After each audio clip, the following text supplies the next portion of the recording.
Welcome to the last breakfast. Please enjoy the video. You start by making the engine safe. Disconnect the battery, lift and support the car, then remove the engine cover and accessory drive belts so you can access the timing area. Once exposed, rotate the crank to top dead center and lock it. This guarantees reference alignment. Now loosen the tensioner and carefully release belt tension so you can remove the old belt without disturbing cam positions. Do this methodically. Correct initial alignment prevents major rework later.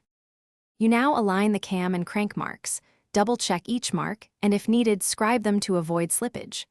Once aligned, route the new belt along the factory path, keeping hand pressure on the opposite span to prevent teeth skipping. Install the tensioner but only finger-tighten mounting bolts so you can set preload. Apply the specified preload to the tensioner and then torque its bolts to specification. Correct preload ensures belt life and quiet operation, so don't guess, use the manual values. You finish by removing the crank lock and rotating the engine 2 full revolutions to confirm all timing marks return precisely to TDC. If they don't, readdress alignment. Once verified, reinstall engine covers, drive belts, and reconnect the battery, torquing fasteners to spec.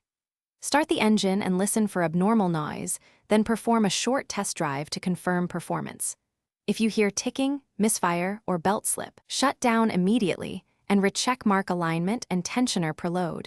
Those are the usual causes. Thanks for watching. If this was helpful, leave a like and consider subscribing. See you next time.